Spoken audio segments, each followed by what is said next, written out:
Entonces, para continuar con los temas históricos y las referencias, la clase pasada hablábamos de la invención del cinematógrafo y hoy vamos a hablar justamente de el siguiente paso en el desarrollo del cine, que es justamente con la aparición de este sujeto que se llama Georges Méliès.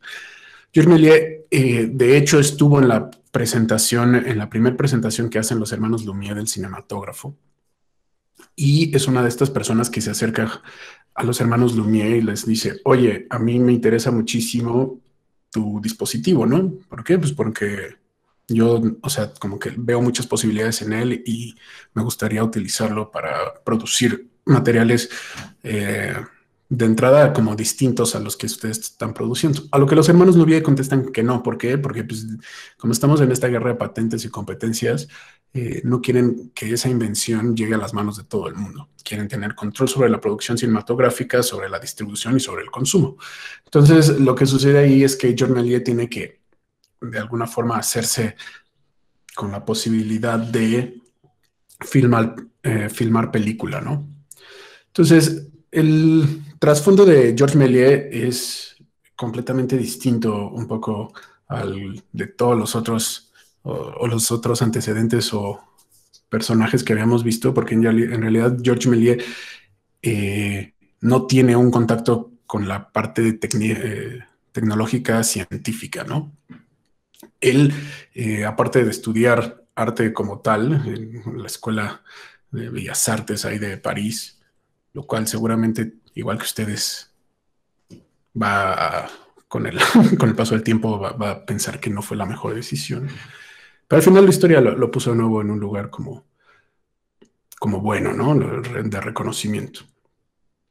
Entonces, él, de hecho, se dedica a la magia. Él es un prestidigitador, que en ese momento están como muy, muy de moda, ¿no? Y empiezan a aparecer por toda Europa y hay como una serie de trucos que se van haciendo de conocimiento público y estas personas especializadas empiezan a generar como nuevos trucos, nuevos actos de magia, ¿no? Entonces esto a Georges Méliès le da como un panorama completamente distinto de lo que es una audiencia. ¿Por qué? Pues porque Georges Méliès sabe que para mantener la atención, entiende que para generar un sobresalto, para generar una emoción, pues se tiene que incorporar necesariamente un elemento narrativo. Y si nosotros pensamos un poquito en la magia, en realidad el elemento narrativo, como nosotros normalmente lo entendemos, digamos a nivel literario, que es, ya saben, el planteamiento de un problema, el desarrollo de este problema, el llegar al punto clímax y la resolución, que es como están escritas, pues, o es como una estructura dramática que podemos encontrar en novelas, podemos encontrar en cuentos, etcétera. En realidad, cuando hablamos de narrativa acá, nosotros vamos a darnos cuenta que narrativa es cualquier sucesión de eventos, de acciones que a través del concatenado de las mismas nos van generando una idea que es muchísimo más robusta que cada una de estas unidades por sí solas. Entonces, cuando lleguemos, y lo resalto ahora porque me parece que es muy importante, cuando lleguemos a la parte de videoarte en un par de semanas, justamente nos vamos a dar cuenta que las narrativas que se generan en la etapa del videoarte son completamente distintas a lo que entendemos nosotros ya tradicionalmente por una narrativa cinematográfica, que si lo pensamos de manera como muy básica, una narrativa cinematográfica se basa muchísimo en una narrativa literaria, ¿no? De una novela, donde si ustedes recuerdan algún cuento o alguna novela que hayan leído, no importa de qué género, pero siempre hay una descripción como del lugar, ¿no? Siempre se habla de, era una noche oscura y en el bosque no sé qué, mientras llovía, había una cabaña de madera donde dos personas estaban sentadas a la distancia esperando a que sucediera algo dentro del aburrimiento terrible, ¿no? Y siempre hay una descripción de los espacios, siempre hay una descripción de las personas, de cómo están vestidos, de cómo caminan, de qué gestualidades tienen. Y poco a poco, a través de esto se va generando como una imagen dentro de nuestra cabeza, ¿no? Hay una construcción poco a poco, o sea, como si fueran pequeños ladrillos, pequeños tabiques, hay una construcción de este imaginario que poco a poco se va haciendo más robusto y a nosotros nos permite, de alguna forma, a través de esta descripción, pues sentir que estamos en el lugar, ¿no? Imaginarlo con más detalle nos permite adentrarnos en estas imágenes que de alguna forma se nos están presentando, a veces por escrito, a veces en imagen. Y toda esta narrativa que es muy tradicional y donde ya empezamos a hablar de los personajes y el cambio de los personajes y la problemática a la que se enfrentan y posteriormente cómo esa problemática los hace llegar a un punto de clímax y cómo este punto de clímax de alguna forma se soluciona a veces de manera positiva para los protagonistas, a veces de manera negativa y de repente se continúa con la vida. Bueno, esta es una narrativa como súper tradicional y normalmente, más bien, se basa en estructuras teatrales desde los griegos y los romanos y muchas veces tiene como un personaje principal y este personaje principal que es le protagonista, pues hace como un viaje que en teatro le llaman como el viaje del héroe, ¿no? Que el viaje del héroe pues es justamente pues, todo lo que vemos en las películas tradicionales de Hollywood, que es pues el personaje que atraviesa un montón de situaciones y que se ve inmiscuido voluntaria o involuntariamente en alguna situación que hace que haya una transformación completa de su vida, de su esencia, una transformación de cómo entiende las cosas, incluso de cómo se valora el mismo, de sus posibilidades, de sus capacidades. Hay una transformación total y que para la vida del protagonista es como un cambio de paradigma y sí es un punto entre antes de esto y después de esto. Y normalmente, pues, siempre que se nos presentan las películas, etcétera, pues vemos ese momento o esos momentos acumulados de la vida de los protagonistas que generan un cambio significativo, ¿no? Todo lo que los llevó ahí no es tan importante y todo lo que sucede después no es tan importante, por eso se engloba en ese pedazo, ¿no? Y podemos tener flashbacks y lo que sea, pero normalmente se concentran en ese momento que es realmente valioso e importante. Y le estaba faltando a los hermanos Lumière, porque los hermanos Lumière, como vimos en las peliculitas de la clase anterior, pues en realidad no pasaba nada, ¿no? O sea, más allá de este documento social del que hablábamos, que es pues, los primeros registros que nosotros podemos ver de la gente parisina saliendo de una fábrica, por ejemplo, o del tren llegando, o pues simplemente de la vida cotidiana, de la gente andando por las calles, poder ver en movimiento, poder ver las calles, poder ver, aunque sea en blanco y negro, pues de alguna forma se convierte, como en algún momento hablamos de la fotografía, en esta máquina del tiempo, ¿no? Donde sin poder viajar en el tiempo, de alguna forma sí presenciar algo que sucedió hace ya más de 100 años.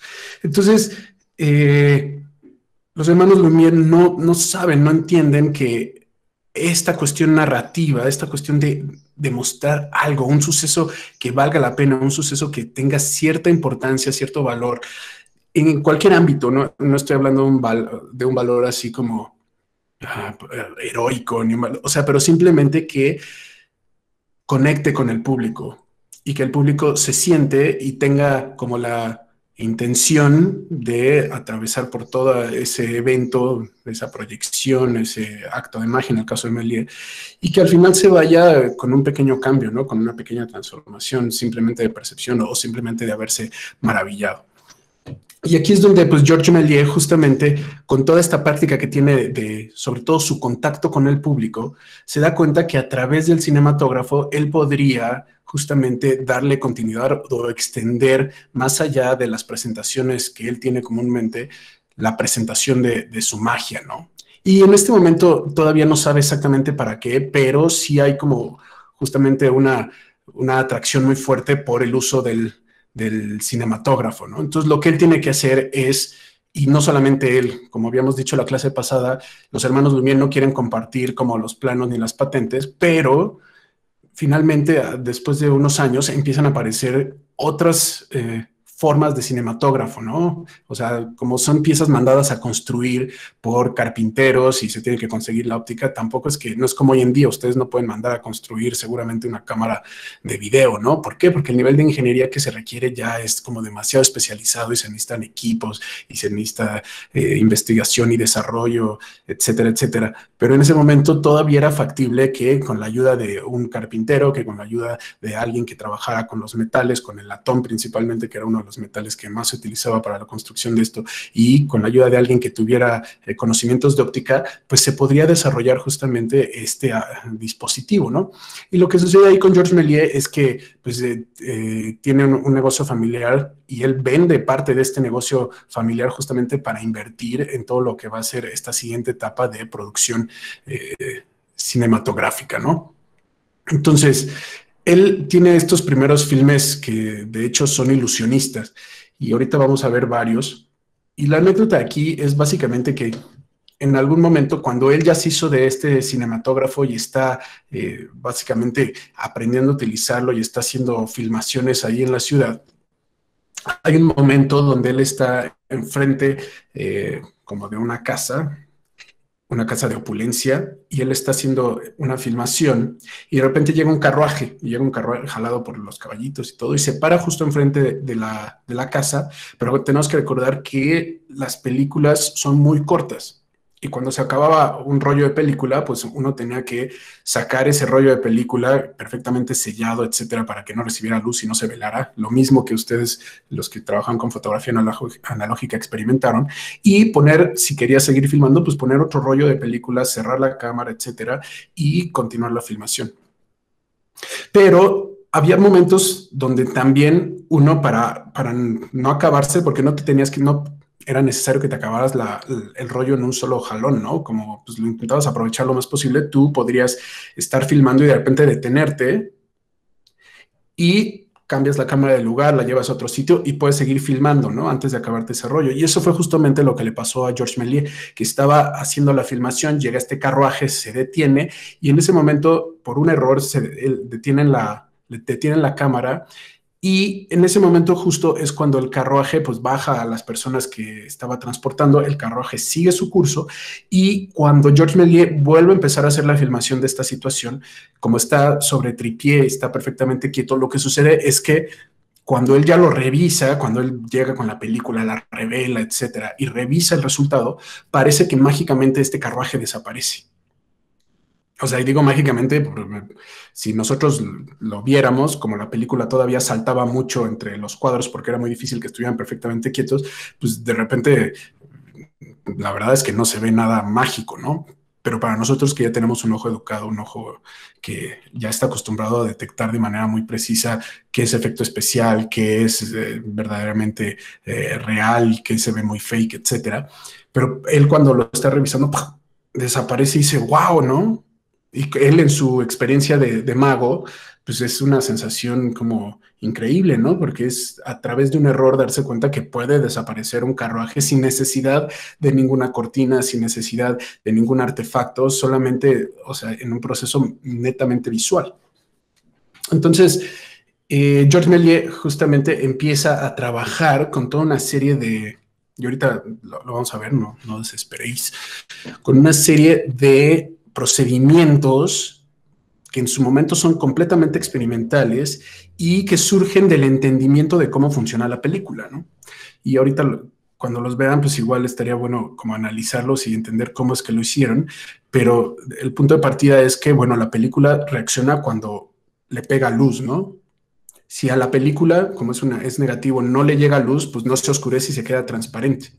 Entonces, él utilizando esto empieza a enmascarillar. Esto significa que hay partes de los escenarios que él genera o que él crea para estas puestas en escena que él va a tapar con negro o que él va a poner negros, y después cuando vuelva a tomar con esa misma película, o sea, regresa sin revelarla ni nada, la vuelve a regresar y vuelve a filmar, es como una doble exposición.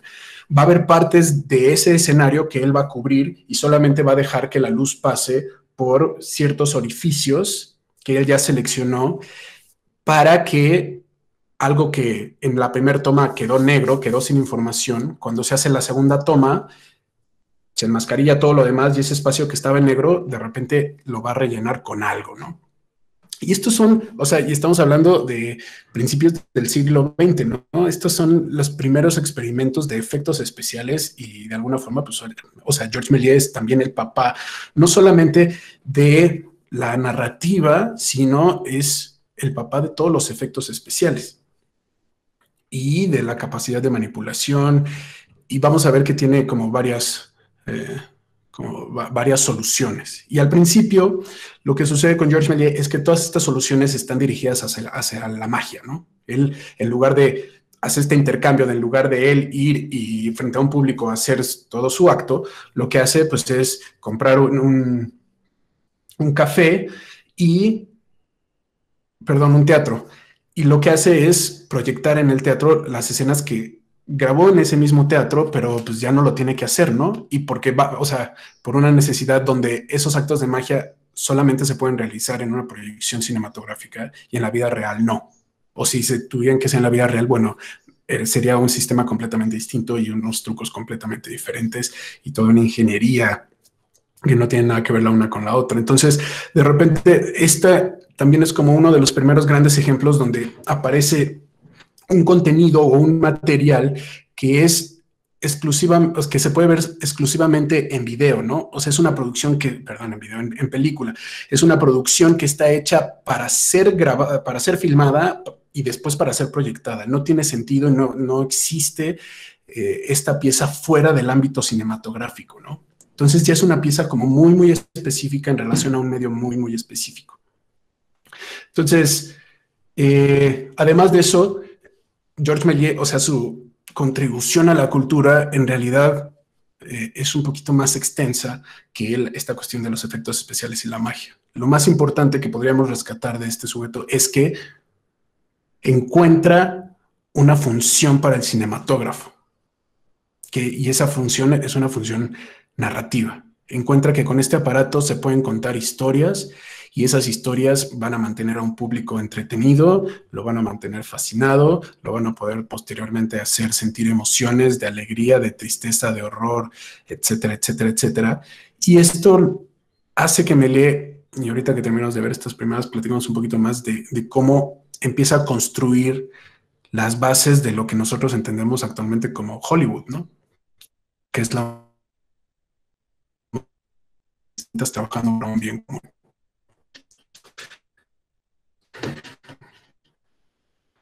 Poniendo una pequeña pausa.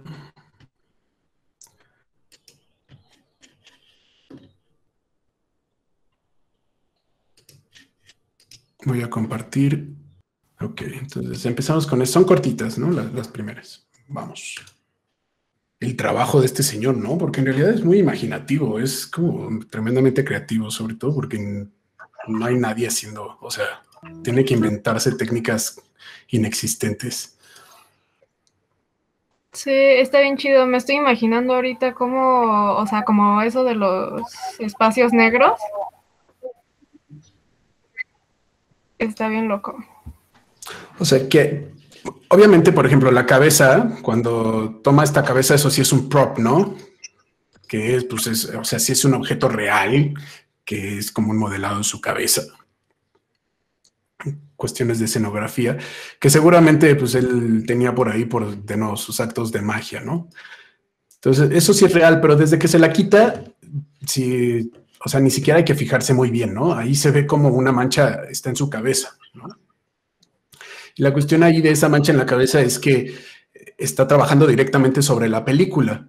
Para borrarse la cara, o para borrarse en realidad la cabeza completa, él en esta primer toma no está haciendo nada sobre la cabeza, más bien está esperando al proceso de revelado y después sobre la película ya revelada, él va a trabajar o la va a retrabajar para borrar algunas partes.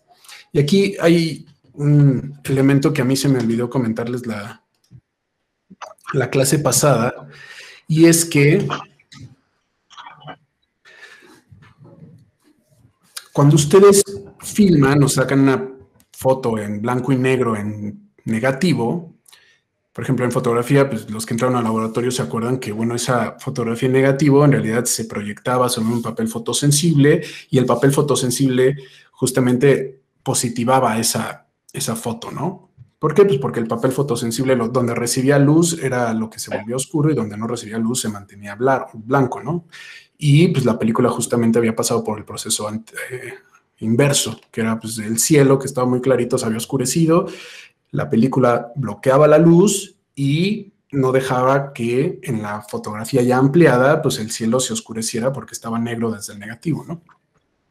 Para positivar una película de cine, cinematográfica, y eso es parte de las incorporaciones que hicieron los hermanos Lumière al cinematógrafo, era, bueno, si ellos filmaban con la película en negativo, revelaban y les quedaba, pues bueno, lo blanco-negro, lo negro-blanco, estaba invertido, ¿no? Y la película pues es transparente, como seguramente se han visto o se acuerdan.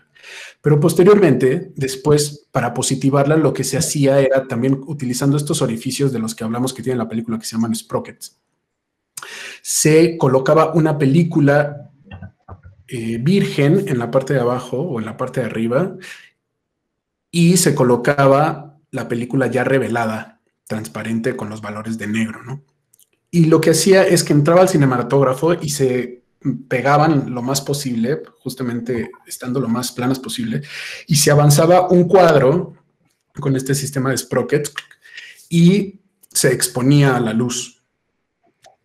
Y se avanzaba el siguiente cuadro y se exponía a la luz, y se avanzaba el siguiente cuadro y se exponía a la luz. Entonces, la película que ya había sido revelada en blanco y negro negativizada, pues justamente bloqueaba la luz y en la parte transparente dejaba pasar, donde era sombra dejaba pasar luz, donde había llegado luz bloqueaba, y después esa película que ya había pasado por este proceso todo, o sea, tenía que utilizar varios rollos, o sea, bueno, un rollo de positivo, y si quería hacer varias copas, pues ese mismo rollo original, pues tenía que positivarlo varias veces para obtener varias películas, y así es como se hacían las copias, ¿no? Que es también algo interesante, que es que el cinematógrafo desde ese momento, o sea, donde apenas está naciendo, ya es una técnica de reproducción, o sea, que permite la reproductibilidad. Y hay un original y se pueden hacer justamente un montón de copias. Obviamente la copia del original va a mantener mucho más detalle y mucha más calidad que la copia que ya es de la copia de la copia de la copia, ¿no? ¿Por qué? Pues porque si ya tenías un positivo, que ese ya servía para proyectar y lo querías duplicar, pues entonces tenías que en ese momento todavía primero volverlo a pasar a negativo y después volverlo a pasar a positivo, ¿no?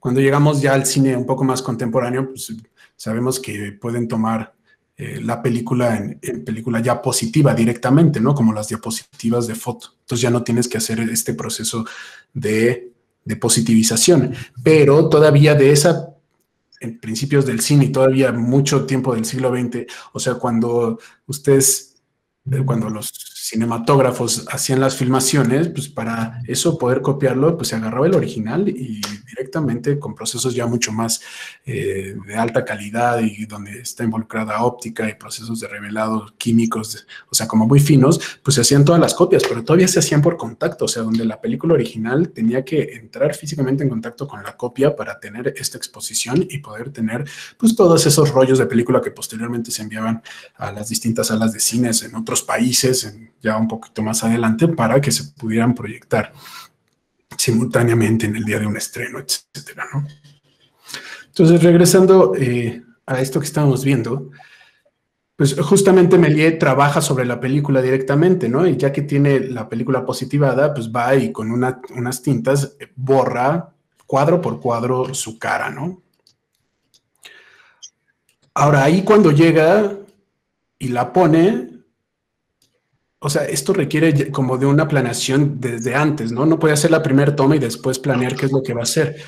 Porque ahí cuando pone la cabeza, entonces de hecho tiene como que bloquear esa parte de la toma original, y cuando hace la segunda toma, enmascarilla todo lo que no es esa cara, ¿no?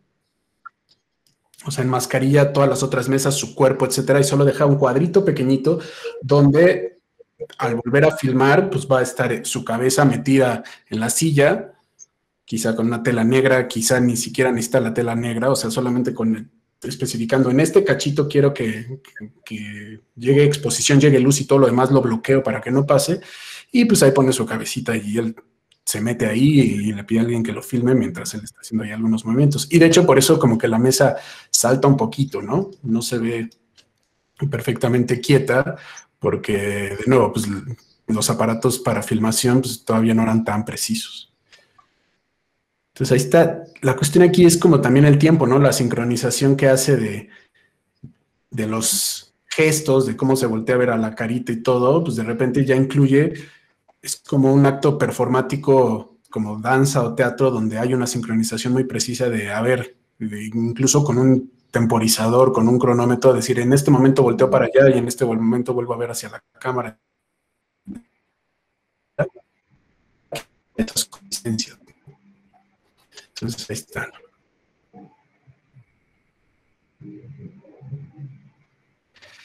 Y bueno, también, o sea, si encuentras un recurso y ya viste todo el trabajo que implica realizarlo, pues lo explotas al máximo, ¿no? Que es también algo muy común. Que vamos a ver cómo esta misma técnica que ya desarrolló, pues la va a aplicar para hacer otras cosas. Ok.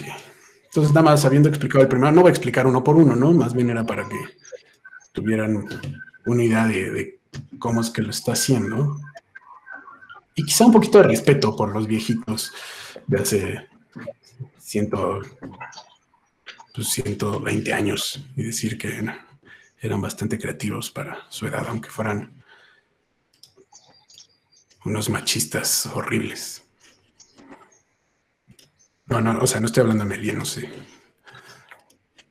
si lo era o no, pero seguro sí.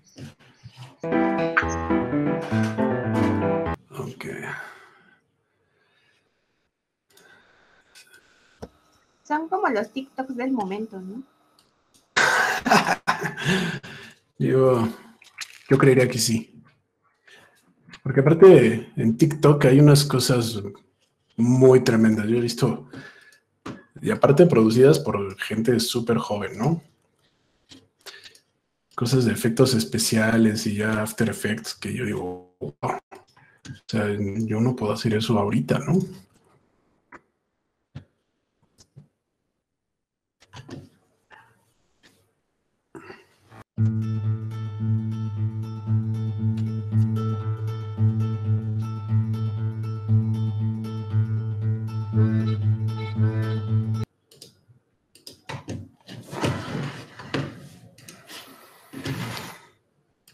Entonces, bueno, todos estos primeros films ilusionistas pues le dan como gran fama, ¿no? Y en la escena de París pues se convierte como básicamente en un espectáculo de los que pues, toda la aristocracia tiene que ir a ver porque pues es fantástico. Y a diferencia de lo que están haciendo los hermanos Lumière y todos los otros competidores, de repente esto ya justamente contiene como esa cuestión de la expectativa, ¿no? De qué irá a suceder y la sorpresa y maravillarse de nuevo y salir con una sensación así como de inexplicable, ¿no? De lo que acaba uno de ver y sobre todo como también entrar en contacto con cualquier manifestación del desarrollo de la tecnología, ¿no? Entonces, acuérdense que el siglo XIX es en gran parte la revolución industrial, digamos, todos sus efectos y todas sus manifestaciones que de alguna forma dan paso para, o sea, es donde se gesta un poco la cuestión de la idea del progreso, en el cuestión del arte de las vanguardias, el futurismo, etcétera, ¿no? Entonces, es como de gran importancia para los parisinos, sobre todo, estar a la vanguardia, ¿no? Estar en boga, saber cuáles son las últimas novedades, qué está de moda, etcétera. Entonces, todas estas técnicas que pues, actualmente se siguen utilizando, como disolvencias, time lapses, exposiciones múltiples, pintar la película directamente, pues son técnicas que él inventa desde cero y que todavía hasta la irrupción del cine digital se seguían utilizando, ¿no? Obviamente con una calidad completamente superior, porque desde la producción pues ya se incluían un montón de trucos para que todo saliera bien al final, ¿no? Pero todavía si a ustedes les gusta el cine y ven documentales de cómo se crearon ciertos efectos, desde Odisea 2001, Odisea en el espacio, o sea, el director de fotografía es uno de los mejores directores de fotografía que hay, creando también técnicas así. Hay una que se llama Slit Scan, que es una técnica de barridos con movimientos motorizados de cámara y un como mural de pintura que con luces, o sea, unas cosas impresionantes, o bueno, no sé, Jurassic Park, etcétera. Hay como miles de trucos y miles de soluciones súper creativas para solucionar problemas muy específicos del medio, ¿no? Entonces, George Méliès en realidad es bastante workaholic y como empieza a ganar mucho dinero con estas películas, con estas pequeñas proyecciones, pues empieza a invertir y a invertir y a invertir y a lo largo de su vida hace cientos de películas, ¿no? Y mientras en sus inicios se centra como en su práctica de mago, poco a poco, mientras va avanzando en este proceso, más bien se da cuenta de que puede contar historias muchísimo más amplias y muchísimo más complejas, donde el tema principal ya no solo es el acto, ¿no? Sino con todas estas técnicas que él ya ha desarrollado para contar historias que son, pues, justamente más literarias, ¿no? Y pues remite necesariamente al teatro. Y el uso de todos estos efectos especiales justamente es lo que lo diferencia de una escena teatral normal, ¿no? Ahora, si nosotros hacemos un pequeño análisis de lo que acabamos de ver, y no solo eso, sino ahorita que veamos un par de piezas suyas más extensas, nos vamos a dar cuenta que el punto de vista en realidad sigue siendo muy teatral, ¿no? La cámara como tal no se está moviendo. Es como un espectador que está en una butaca, en un teatro normal, donde pues tiene una visión perfectamente central, ¿no? Porque está en la butaca central. Pero la cámara aquí todavía no empieza a moverse. Esa omnipresencia de la cámara va a suceder todavía más adelante, y de hecho es un conflicto narrativo, ¿no? Porque muchas personas no entienden por qué la cámara se está moviendo, ¿no? Están muy acostumbrados a que si vas a una obra de teatro a ver un suceso, un cuento, pues bueno, te sientas de un lugar y lo que cambia es el escenario. Y en este sentido, eso es lo que está pasando, ¿no? Y ahorita que vemos la del viaje a la luna, si es que no la han visto, pues van a ver que en realidad lo que cambia sí es como de escena a escena, y por eso en cine, pues justamente es como escena tal, escena 1 y toma tal, ¿no? Entonces cambian las escenas, cambia el escenario y eso es lo que permite que la narrativa vaya avanzando, pero la cámara siempre está viendo de un punto perfectamente frontal, como si fuera de nuevo un espectador en su butaca.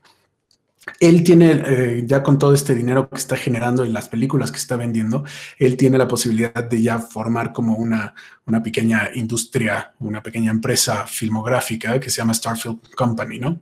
Y de hecho, para esta Star Film Company, cuando empieza a hacer producciones cada vez más grandes, pues empieza a incorporar gente.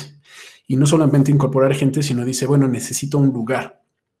Y lo padre de este señor es que estaba como tan loquito que cuando decidió hacer como, ahora sí que su estudio de cine, su estudio cinematográfico, como en este momento todavía la película y los sistemas de obturación, etcétera, no son como tan sensibles, y tener iluminación, aunque ya existe la energía eléctrica, o sea, tener luminarias artificiales que tengan esa potencia para que la filmación salga bien expuesta, etcétera, o sea, todavía no está disponible. Lo que él hace para solucionar esto es que manda a construir un estudio, y es básicamente la parte del escenario o la parte donde se hacen las filmaciones, es como una caja de cristal, o sea, es como una pecera enorme, parte de este edificio, para que justamente entren los rayos del sol y que la filmación se haga con luz natural, ¿no?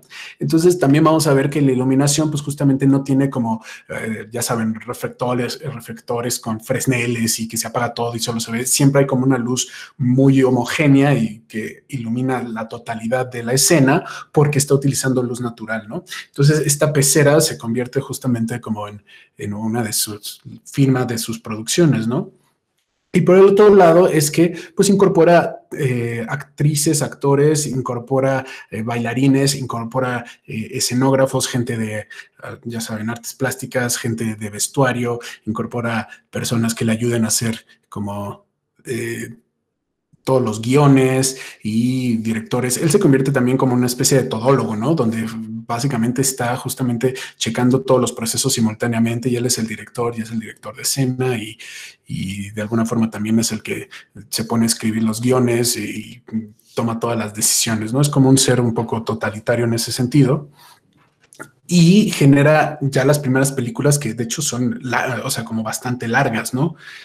Y como de aquí todavía no hay sonido, ahorita vamos a ver esta película que se llama El viaje a la luna, vamos a ver que las expresiones corporales son muy exageradas. o sea, no como un mimo, porque los mimos son como un poquito más controlados, pero como no hay sonido, como no se puede hablar, como no se puede transmitir ideas literarias, pues entonces ellos tienen que encontrar una forma a través del movimiento, de las posturas, de los ademanes, de explicar qué es lo que está sucediendo en esas escenas, ¿no?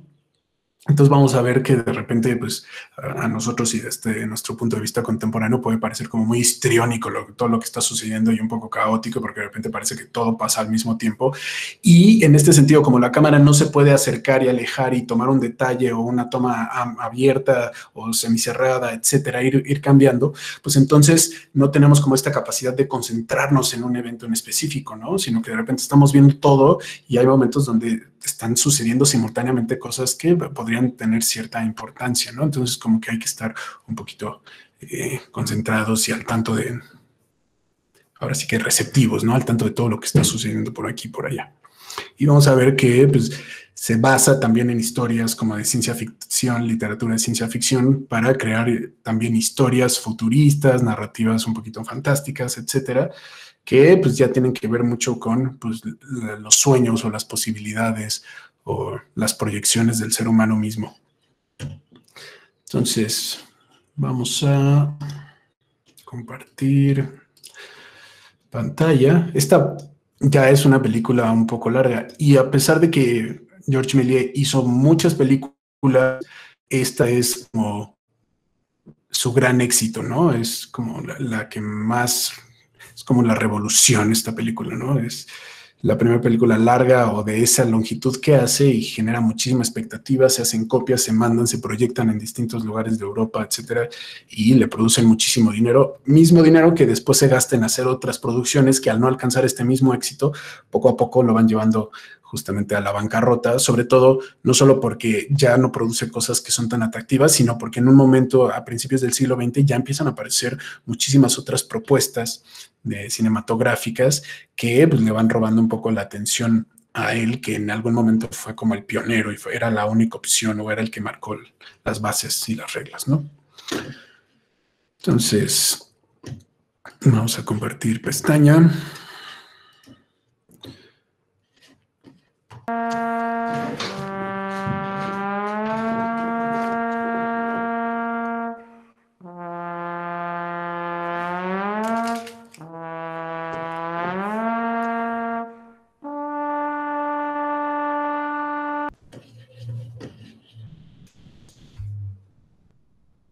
Ok. Entonces, pues ese es el inicio de la industria cinematográfica como hoy la conocemos.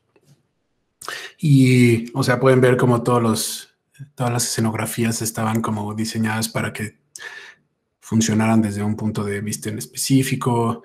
Dieron, por ejemplo, como todos los actores y las actrices estaban como sobremaquillados o muy, muy maquillados, que pues es algo que viene del teatro, ¿no? Si ustedes ven un actor o una actriz de teatro de cerca después de la función, su maquillaje es muy, muy, muy... muy exagerado porque, bueno, está pensado para que se vea a la distancia, ¿no? Ya en el cine, pues no se maquilla tanto porque cuando la cámara empieza a tener o adquirir esta capacidad de acercarse, alejarse, etcétera, pues no se tienen que hacer esas cosas como tan exageradas. Y empieza poco a poco a desarrollarse pues toda una técnica que tiene que ver con la cinematografía, lo cual es bueno en un sentido y malo en otro, ¿no? ¿Por qué? Porque a partir de Méliès como que toda la industria se inclina justamente hacia este lado de contar historias y contar cuentos y contar novelas, etcétera. Y mientras eso dio pauta para un montón de desarrollo de nuevo y se entiende el cine un poco como el séptimo arte y como un arte que aparte conjuga como prácticas de teatro, de danza, de artes visuales, de artes plásticas, etcétera, y se ve como un arte total o así es como muchas veces se le refiere. En realidad también, como vamos a ver más adelante con Dziga Vertov, en realidad esto también de alguna forma limita mucho lo que el medio como tal pudo haber ofrecido a nivel visual, que es básicamente el camino que a nosotros nos va a interesar, ¿no? Y la próxima clase vamos justamente a ver cómo ya nos vamos, o más bien la última clase va a ser el punto en el cual ya nos vamos a separar un poco de la historia del cine, porque las artes plásticas, más bien las artes visuales, pues no tienen esta necesidad de contar necesariamente narrativas, de una clase como de novelas o narrativas tipo cuentos, sino que normalmente se busca o se explora el medio y las posibilidades del medio, pero con otros intereses de por medio, ¿no? Entonces, Méliès ayuda a la creación de la industria cinematográfica, pero esto afecta también negativamente en el sentido de que ya no vimos qué otras posibilidades existían dentro de este medio, ¿no? Entonces, ¿tienen dudas hasta acá de lo que acabamos de ver? No, todo perfecto, todo claro como el agua.